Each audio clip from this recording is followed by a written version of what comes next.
Kumusta mga bro? Andito pala tayo ngayon sa Desk Marketing. Dito yan sa Lilia Avenue, Cogon Rotonda or Moc City.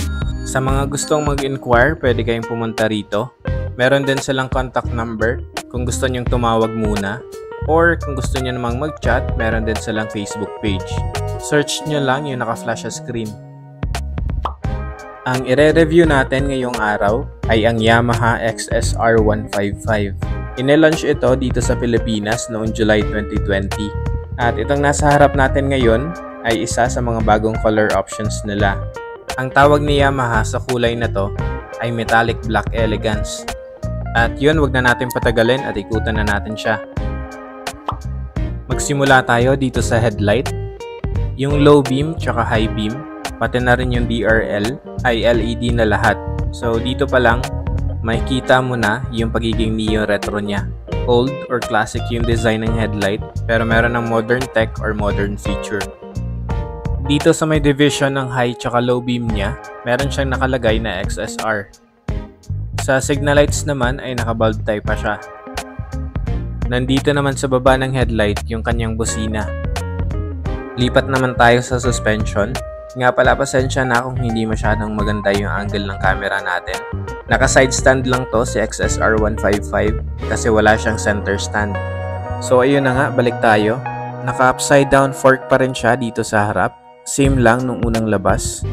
Ang naiba lang dito sa black option nila is naka-gold na yung fork niya instead na plain black lang. Pagdating sa brake dito sa harap, ito yung disc niya. At naka-dual pot piston caliper si Yamaha XSR. Ang brand ng stock na gulong niya ay IRC and tubeless na siya mga bro. Ang sukat naman ay 110 by 70 R17. Sa fender naman, kakulay niya lang yung body, glossy black din. Plastic material siya, pati na rin tong nakascrew sa bracket niya. Pero hindi naman to issue kasi natry ko naman na itong mga front fender ni Yamaha and matitibay ito mga bro. Hindi ito madaling mabasag. Liquid cooled si XSR 155 at ito yung radiator niya. Para sa akin napaka-open niya masyado.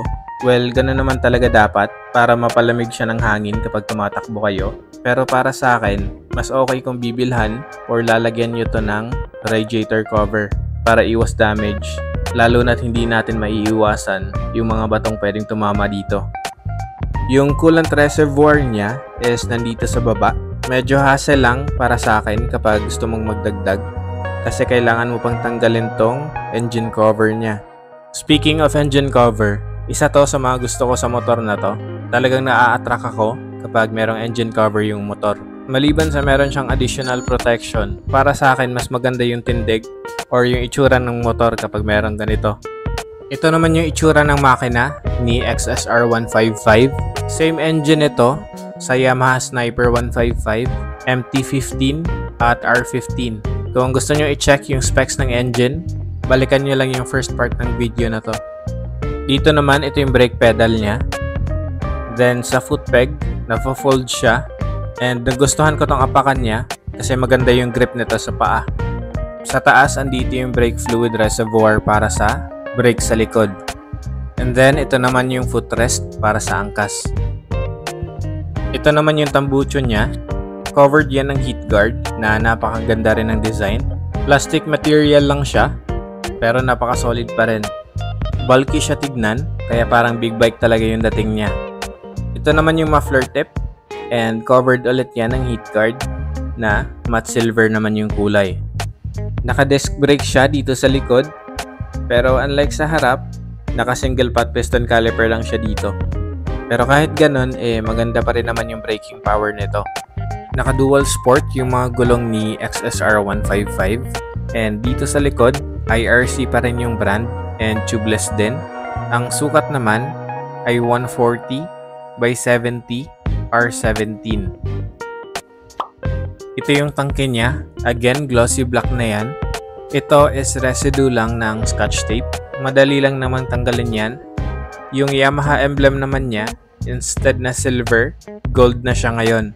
Ang fuel tank capacity pala nito ay 10 liters. Itong part naman na to, design lang siya. Madalas kasi sa ibang classic na motor, ito yung cover para sa battery niya. And yung kay XSR is nasa ilalim ng upuan. Kaya for aesthetics lang to, glossy black siya and merong XSR na sticker. May silver accent naman siya dito. And itong aluminum cutout na to is makikita mo rin sa XSR 900. Sa kabilang side, ito yung shifter niya. 6-speed manual, 1 down and 5 up. Meron na tong slipper clutch. So mas smooth na yung pag downshift mo. Wala ka nang mafe-feel na kajot. Lalo na kapag nag-downshift ka and masyado pang mabilis yung takbo mo. Yung foot peg niya dito is foldable pa rin. And ito yung footrest para sa angkas. Sa suspension dito sa likod, naka-link monoshock si XSR 155. Then ito yung swing arm niya at meron siyang maliit na mudguard dito. Meron na rin siyang chain guard at ito yung chain at sprocket. Same design lang to sa kabilang side pero andito yung susian para mabuksan mo yung upuan. And speaking of susi, ito pala siya mga bro. Ito yung classic look na upuan niya. Komportable naman siya sakyan. Meron tong seat height na 810mm. 5'6" yung height ko and medyo nakatingkayad ako. Pero okay lang naman kasi magaan lang siya. Yung wet weight ni XSR 155 ay 134 kilograms. Ito yung ilalim ng upuan. Andito yung battery niya. And kung storage yung hanap mo, wala talaga to. So bili ka na lang ng tank bag, saddle bag, or magdala ka na lang ng backpack kapag babiyahe ka. Sa kabilang side ng upuan ni XSR 155, meron kang ipitan dito. So pwede mong ilagay yung rehistro mo dito. And meron siyang isang screwdriver. Matte black na yung kulay ng tangke niya dito sa taas. And meron siyang emblem na may nakalagay na XSR. Para mabuksan mo tong tangke niya, iaangat mo lang tong cover. Then pwede mo nang ipasok yung susi. So again, 10 liters ang capacity nito. At yung fuel consumption niya is umaabot daw ng 48 to 52 kilometers per liter. Para masara ulit to, kailangan mo siyang susian ulit para hindi tumama yung lock niya. Tapos i-push mo lang siya pababa. Lipat naman tayo dito sa likod. Ang taillight ni XSR 155 ay LED na. Pero itong signal lights niya, same lang sa harap, naka-bulb type pa. Separate din yung plate number light niya at meron siyang reflector sa baba niyan. Ito naman yung plate number holder niya. Sa manibela na tayo, ito yung point of view mo kapag nakasakay ka kay XSR 155. Sa kaliwa, ito yung hand grip niya. Ito yung typical na hand grip ng mga motor ni Yamaha. Yung bar end naman, same sila nung nasa MT-15 tsaka yung sa TFX 150 dati. Ito yung clutch lever. Meron na rin siyang built-in na passing light switch. Ito yung sa high and low beam, yung busina, at yung signal light switch. Then ito pala yung slot para sa side mirror. Sa kabila, ito yung brake lever niya. Meron siyang kill switch. At instead na push start, idadrag mo lang ito pababa para mapaandar mo yung motor. Tapos ito yung slot para sa side mirror at yung brake fluid reservoir. Yung panel gauge niya is digital na, pero yung ibang indicators niya is andito sa baba. Pag-usapan naman natin yung presyo ni XSR 155. Kapag nag-installment kayo, ang price niya ay 183,000. Kapag nag-cash naman is 181,000.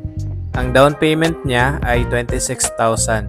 Sa 36 months or 3 years, ang babayaran niyo buwan-buwan ay 7,309. Sa 24 months or 2 years, 9,489. Sa 12 months or 1 year, 16,031. Kapag nagbayad kayo on or before sa due date nyo, meron kayong rebate na 200 pesos. Sa requirements naman, para sa applicants, magdadala kayo ng dalawang 2x2 ID picture, tatlong photocopy ng driver's license nyo, tagi-isang photocopy ng dalawang valid IDs, at LTO client ID or client number. Para naman sa co-maker nyo, dalawang photocopy ng isang valid ID.